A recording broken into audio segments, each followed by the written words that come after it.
His Excellency Joseph Kabila Kabange, President of the Democratic Republic of the Congo.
Masolo.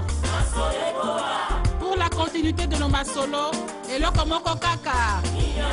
Enrôlement D. Le centre le plus proche vous attend pour me rendre encore plus proche de vous. Enrôle-toi, enrôlons-nous, enrôlez-vous. Masolo et Kokoba, c'est la nzela ya enrôlement. Solo yango. Enrôle-toi, enrôlons-nous, enrôlez-vous.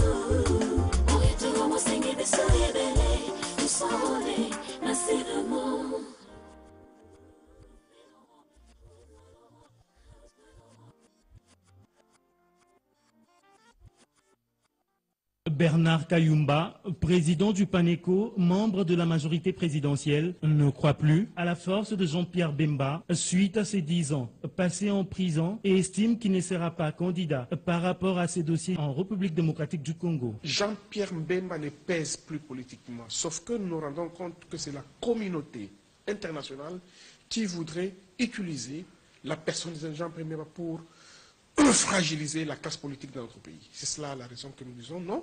C'est notre confrère. Et donc, il ne sera pas candidat à la présidence. Parce que il a beaucoup d'antécédents judiciaires. Et vous le savez très bien que la République centrafricaine vient d'ouvrir une cour internationale contre lui. Et donc, c'est fini avec la CPI, mais en Centrafrique, ça continue. Et donc, pour nous, nous disons, il est grand temps qu'il reste en toute quiétude avec sa famille biologique qu'il a beaucoup cherché pendant 10 ans. D'abord, pour le PANECO, nous avons applaudi la libération du leader Jean-Pierre Mbemba, parce que c'est quand même un confrère congolais. Nous disons, ça ne va changer rien. Parce que M. Mbemba, après avoir vécu 10 ans en prison, et donc le mental, la morale est trop bas.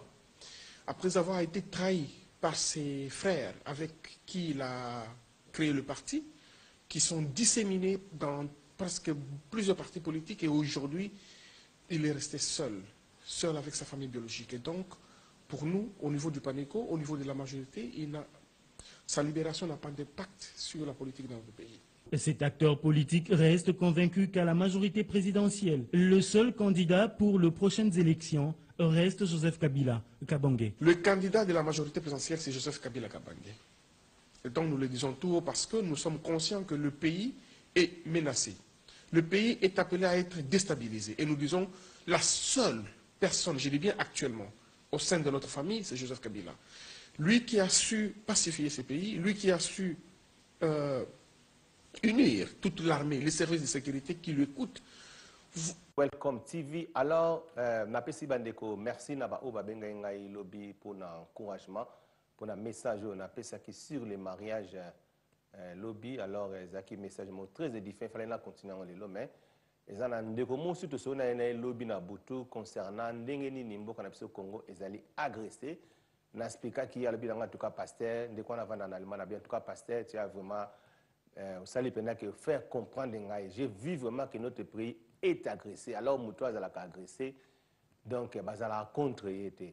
Alors, mes pasteurs, bloqué, ils ont bloqué la télévision pour partir, yo, kabalo, ballon, avant que nous que oui, ils ont vraiment nécessaire de partager, on a bino pendant quelques temps, oyo, bon, on a message, alors, bon, mon bino, mon nekwana, oyo, à l'équipe, na télévision à lobby, concernant Jean-Pierre Mbemba, tant qu'on a lobaka, bon, mon ango, et ça la makambo, tenit ba avancer. Je suis un prophète de l'Éternel. Dans le bail que Jean-Pierre Mbemba a se présenté dans l'élection en 2018. Alors, Boyoki, message qui Azali Moutou a se présenté. Donc, c'est l'état avant dans la famille pour construire vie. Alors, Nalingina Talisa, peuple congolais, à comprendre que nous sommes le pays est agressé. Le Congo est agressé. Moutou Oyo ba agressaka. Azali Moutou Oyo bakote laka. Même nous sommes ici dans ces pays, si on est en train d'agresser une personne, ata Moutou Aza malfaiteur, quand police a yaka, a panzaka batu, a kote laka Moutou bazo agressé. Alors notre pays, le Congo, est agressé par les mercenaires, Oyo pete korobinga ba terroristes baza ko agresser pays na biso. Quand on agresse un pays, cela veut dire qu'on est en train d'agresser les chefs de l'État. Donc, président Oyo a dirigé Mbokawana, bazo ko agresser. Donc, Mouto bazo ko agresser, azali Mouto biso fallait to côté la yé. Tant que biso to côté la yété, si ko ba mindele ba agresser, bazo sepe la, bazo mona biso lokola ba niama. Alors, na lingina longola peuple congolais na ignorance. Nous sommes les 30 juin. 58 ans déjà, il y a indépendance, Moutoua Koli. Dans 2 ans, comme ça, 60 ans, qu'on a ignoranté pour na makambo, le pays est agressé. Lorsqu'on agresse une personne, ezali Moutou, tant que agressé, côté la Kamoutouana. Pays n'a pas agressé, il faut biso to côté la mboka na biso, et ça que biso to participer na agresseur. Alléluia. C'est très très important. Mais bon, on a très bien. Et ça, message, il aider Bisso et puis il aider Bisso pour l'avancement à Congo. Tout ça, on a besoin de Bisso à émerger. Mais nous voulons que tant que tu as agressé, si Bisso nous faut la unir dans l'unité, tous ensemble, tous en esprit, il y a amour, il y a bon zambé. Tous ensemble, tous les uns les autres, pour agresser, nous avons la musique à Bisso. Dans le but que tant que agresser le pays, cela veut dire qu'on est en train d'agresser les chefs de l'État. Mais biso ozomona awana kati na Europa ba combattant tant que le pays est agressé bazoboma bande ko na biso, on est en train de parler le président tue les gens. Ça fait mal. Tant on t'a la mais peuple congolais zawapi. Nous sommes où? Bazoko agressé biso, bazoko agressé président la bino bozo susu ko agressé. Alors olinga ko ipe aza opposant pe kati lelo. Il avait compris ces choses, après ça discours sur inédita loba. Mon comme sur la téléphone abi menacer ba peuple au sur deux peuple modèle ni. Abi je l'ai bien dit, olinga ko ya lobby, le président Kabila a besoin de l'amour. Aza a besoin d'amour. Il est agressé. Mouto agressaka. Aza mouto bakote la bien aimé. Combien de fois nous voulons parler? Alors, moni makamba Congo, et il faut biso kakatolo bapase te lembate. Ndé to lobi, nazo expliquer bino. Tango mboka eza agressé, eza tango biso faut côté la chef de l'État. Eza tango biso faut côté la mboka na biso. Parce que nous sommes bazoko agressé biso. Ce qui lelo, bazoko agressé mutu na balabala. Yo pe mutu na balabala, yo côté bani ko agressé mutu wana. Baromona oza juste été. Nenge pe bazo mona quelques Congolais baza juste été. Bazo ko agresser biso, bazo boma ba parents na biso, bazo boma bana na biso, biso pe dozo ko agresser muto bazo ko agresser. Ezalaka te. Alors c'est que nous devons faire quand les agresseurs entrent, nous devons combattre pour les repousser. Tant ba repousser ka muto, cela veut dire bobandi bo côté liba militaire. Bomona ngala zaka pour ba militaire. Bo côté liba militaire. Donc commandant suprême ya ba soldat, c'est notre chef de l'État, il est commandant suprême. Bo côté liba ngom to bunda ensemble pour repousser les mercenaires. Tout le monde ensemble. Les communautés internationales aussi ont que non faut de ça la élection. Oui, tout ce qui peut élection, tout ce qui peut la date le 23 décembre bande konanga. Si ko date wala tout tie, ba opposant ba komi ko boya sur date wana, ba komi ko luka ba manœuvre, aux machines, aux nines. Ceux qui te l'ont machine à voter, donc cela veut dire bah repousser sur cette élection pour n'arrêter sur une année. Et que ben sur la minono. Pourquoi pas seulement laisser cette machine à voter pour na besoin candidat moko botier. Le coup l'appelle Jean-Pierre Mbemba il ne sera pas là. Bon, Moïse Katumbi pas aux alatés parce que ça a la distraction inutile. Voilà pourquoi vous avez raison. Babimi c'est que Jean-Pierre Mbemba en prison parce que les jours oyo na États-Unis bayambi Moïse na Félix ba poser bango ba question ba solo li batali ba bio baza bana. Ba ko za la poste ya président de la République. Voilà c'est fait que ba sali recours ya ko bimisa Jean-Pierre Mbemba. Mais étant que tu as vu que makambu ya Congo ça makambu esprit, hier mon père Jean-Pierre Mbemba esprit au côté là à cause se présenter parce qu'il y a des problèmes dans le lobby. Donc on a besoin que biso nous autour ensemble, même na Jean-Pierre Mbemba. Ce que people les longs zana ba posa bazana bango na besoin que tout ça la dialogue. Donc sur na dialogue pour na baza ba poste na bango, baza ba partage na bango.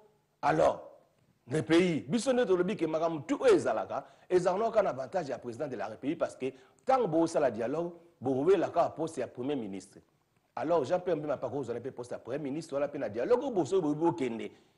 Bien peu vous avez parce que Jean-Pierre Mbemba premier ministre a diriger Congo, ce peut vous monter aussi mbaté. Allez bien tu vas là comprendre à mener une élection il y a le 23 décembre. Peuple congolais, ouvrons nos yeux, tout élément debout congolais, tout est bako lamuka. Notre pays est agressé. Quand le pays est agressé, on agresse les chefs de l'État. Quand nous avons agressé les chefs de l'État, il faut aussi supporter par ces actes bibliques. Ce que nous devons supporter, ils allaient contre la volonté de Dieu. Nous avons content la bisoté. Alors la souffrance est qu'on s'empirer pour rien. Nous avons besoin. La souffrance à Congo est diminuée. Nous avons besoin de souffrance à Congo. Et si là, voilà pourquoi nous sommes en train de nous aider les uns les autres. Donc, nous avons aider Bino pour nous en esprit, il y a amour bien aimé. To lingana, to yinana te. Ce que tali, mutu niso tu oyo. Aza mutu ya motema malamu. Akoy ko yina jamais mutu bazo ko agressé. Le pays est agressé, mais on a moutou na bino, bocha moutou na bino, mboka na biso za agressé. Le coup les a agressés, il faut to yo kana tous alla ensemble, tous se sipotaner. Ceux qui ont maman ozola nangai, frère ozola nangai, muta criminel a koti na kati na ndako na yo, abaniko beta yo, abaniko bundisa yo. Mutu alibanda soka ye elo kalibosa osala ko kabola. Mutu alibanda ko yate, ye pa banda pe ko continuer ko beta yo. De la même année ce qui se passe dans notre pays. Bazo beta mboka na biso. Biso siko photo tellement ensemble na ba konzi ya mboka to ye ba ko bunda pour repousser. Tant que to repousser bango et c'est alors to ko vanda.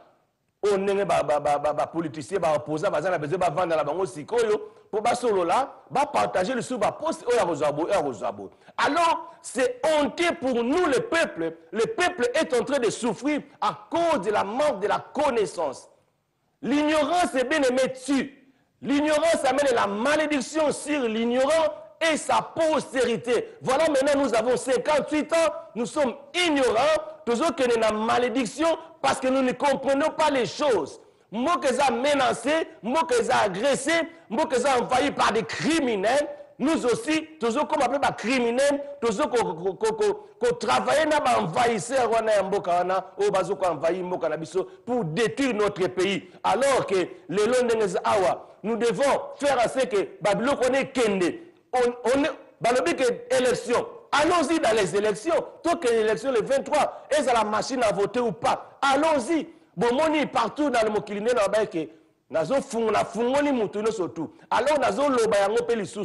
alors tous les peuples congolais et tous les politiciens, parents Nabiso, le président Joseph Kabila Zali candidat pour Boyebiango, il faut maintenant parler au peuple, va comprendre. Makambu yako bomba na lobaye kezaka malamute, yango memakasori bobimisi na suka et memi trouble. Alors étant que pasteur, prophète de l'Éternel, na makambu ya, na yebi que président Kabila ko se représenter. Na banda ko zela to comme la bajouer pour que ebima déjà libela, batiba yeba, que tolingi ye, et tikala ko sala matin na kati na pays. Na bamboka monsieur sala marate. Bolanda ba image na ozonga la bino na monike bandeko boko comprendre. See you after this. Thank you. Et puisqu'on parlait élection, on va évoquer cette opération séduction du parti Avenir du Congo à Bukavu. Patrick Bologna séjourne dans le sud Kivu. Il est allé sensibiliser la population sur la machine à voter et aussi parler des préparatifs des élections prévues au 23 décembre prochain.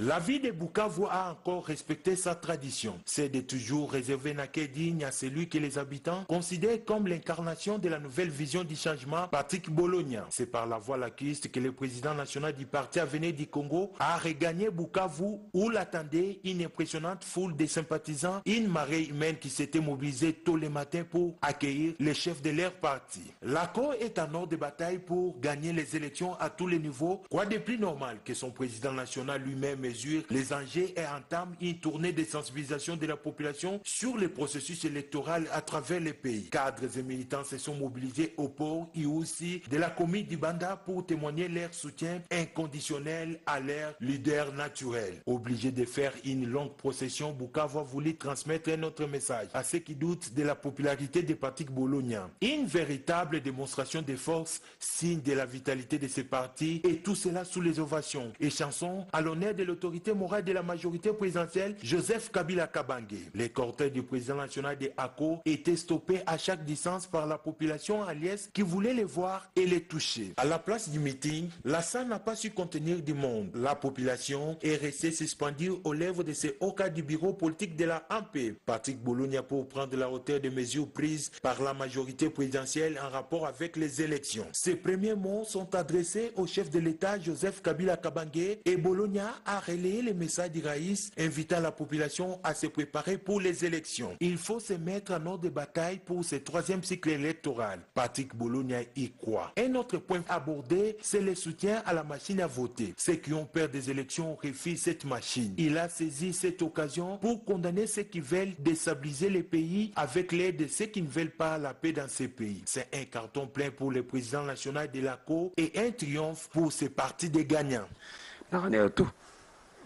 Jaguar, idole na yo Bigington, andeo il y a ba animateur oyo cité, ba animateur ni oyo mo zara so fandi, ba collègue soit ya génération na yo oyo mo so fandi obi na yé c'est bon. Alors ça me sanding est single. Babo il faut travailler fort, va travailler non. Bango to ba créer, faut travailler non. Cette génération so ba bio cité par exemple 5. Oui, andeo il y a ba Otangi Bill Sarbati, Nyamuragira. Tout ça là Bligington, Saba Nyamunagera, Jaguar, Johnny Membe, Ngamo Jaguar Madova, Johnny Membe, Obama, tout va bon. Jaguar, Otangi, Motangite, Mais alors, les téléspectateurs, il y a émission Talandé et puis il y a Welcome Télévision. Tout le solo au Bionion Sobozela qui droit des réponses au Jaguar. Azo répondre Igwe Jaguar. Au Loba qui est un peu trop. Les autres, il y a mis Jaguar pour notre droit de réponse. Alors, Jaguar, la fois passée, Toyambaki, Igwe Jaguar, l'animateur de l'orchestre, il y a Pomba Nias, Déplique. À Loba qui moins trop. Nassir Otalaki émission. To babenga ki ope ba ebisa ki otuninga utenergie na yoki amoyo ya memu tumoro yebisa biso na kombo ya Jaguar wane uta Jaguar pena kombo wane uta pa vena nga Dominguez tata Jaguar bet you il va venir c'est pas kombo il faut Jaguar ça le to faut Jaguar sanga bolwa nyama Jaguar aso ani amo aso na mai vraiment Jaguar so pesa kombo wana parce que ba Igwe Jaguar na ibete animateur a déplique moi boy kabongo na ibete vraiment. Mais si vous travaillez en aïe ou comme on est aïe, yo botola combo, iba combo batou. C'est parce que vous avez fan et on a combo Jaguar. C'est vrai ou faux? On a pas mis moi dans mon quai. T'as la marai parce que bébé Rico, miso à la raté. Comprends? Bébé Rico, c'est bébé Rico. On a pété un chanda, tout ça va. Batou bien le bon quartier là, de bon on a Sénégal. Comprends? Bon on a envoyé musique, bye c'est quand faut ça pénal ça bâti Jaguar, tout ça va. Faut ça on a battu bon. Oh toi na basi mananga. Comprends? Wana baba na donc tant ngo ko ngona ngoti bana pena. Bana ba travailler na. Do Igwe Jaguar te. Ti wana da mwana na ibi gote na abena mwana. Na fula e. Makasi. Sika bu makasi. Na fo tangani usanga tam suba. Saba go so na ngwa. Comprends? Ebi. Ogi na ka bongo te. Ezani. Ka bongo générique a dépliqué aucun te. Depuis que je suis machine, je suis allé dans la toi. Mais tellement je suis allé dans la télé. Je suis allé depuis que je suis allé dans la toi. Je suis allé dans la toi. Yo mo yebisa on a générique to ebimi depuis ka bois qui artiste mo ebele ba bois qui générique ni oyo fandi tali vendo yo ba ninga o to ba mister o ba ça travail malam. Ouais, ninga générique bena moni ki no ya générique mon apse na ngoza ya. Nakolo bana. Innocent. Habete no migolo na le lango mabe innocent. Innocent. C'est le monde de langue fort. Pas moussa, vous le mandez moi, on a talé à moi, c'est bon la tasse. À part ça, Vétchone, j'ai un loquet tout, donc, ici. Qu'est-ce? Vétchone, j'ai un loquet tout, et puis. Non, man. Fabrigas au monde, utalité, le collègue binara. T'es l'autre. Pas mon son, on travailler, donc qui était? On dit le monde boutique. Mondebo, et bien, à sa travail, et bien, ça la travail, et bien, collègue, n'a rien à dire, comme le Mondebo. Donc ça va. C'est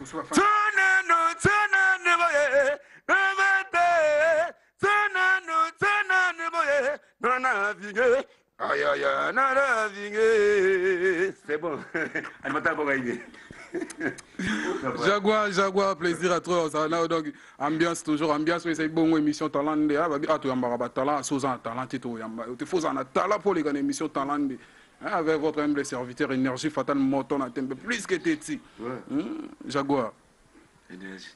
Tout le monde comment on a fait. Mais bien, il y a une émission, minute, c'est ça, Jaguar Bartolité, répétition, il y a répétition, jour on a mis la répétition, tout ça. Toi là, il y a bon, on a au parlant, on a sauce, à tout le monde, promis qu'on a jet d'or, on a on n'a pas, venant à voir, on travaille là.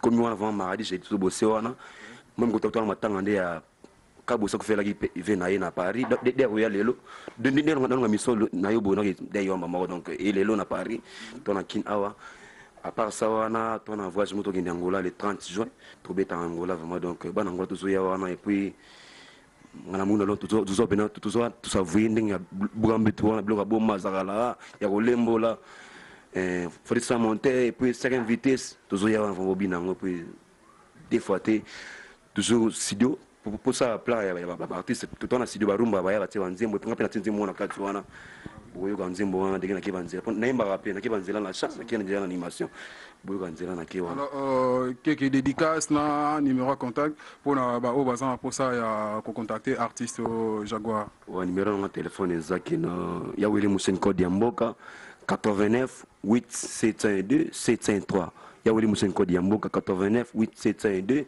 703.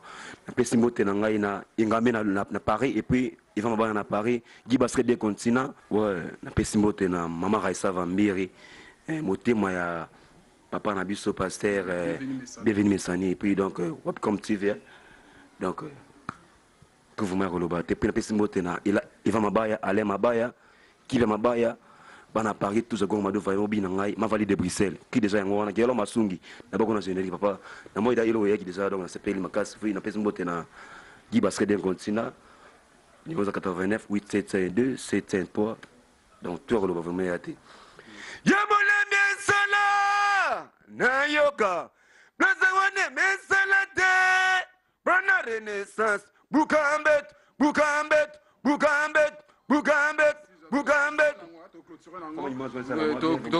clôturer na eloko wana et merci artiste Jaguar pour nandingo répondre na invitation, merci à trop, merci l'équipe technique au va accompagner qui bongo émission Tolande. Là je vois directement l'ingénieur Junior Moyowabu, pourquoi pas madame Raissa Vambili ainsi que Géros Kilongo et puis Gaulois Mayala et Nabo Sanité, petite sœur propre d'Arlina.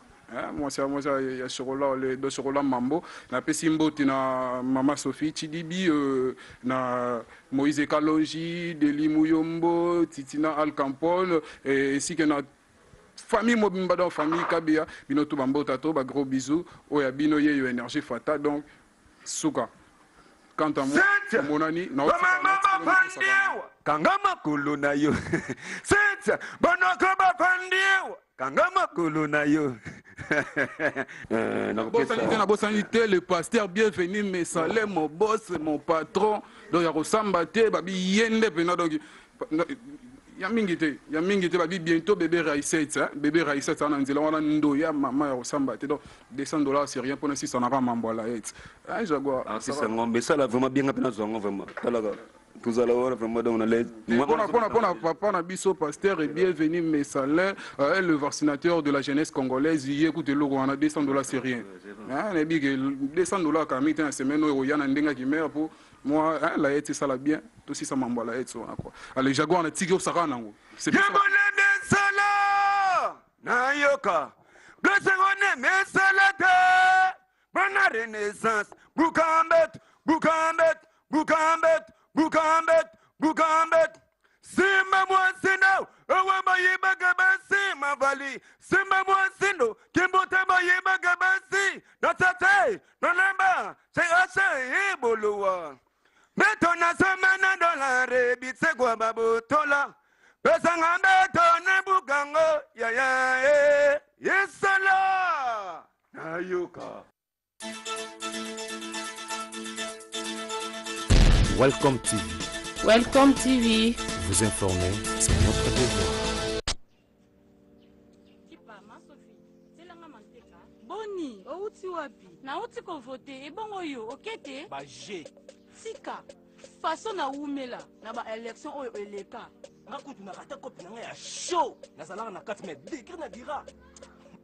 Na kenda depuis 8 heures na centre.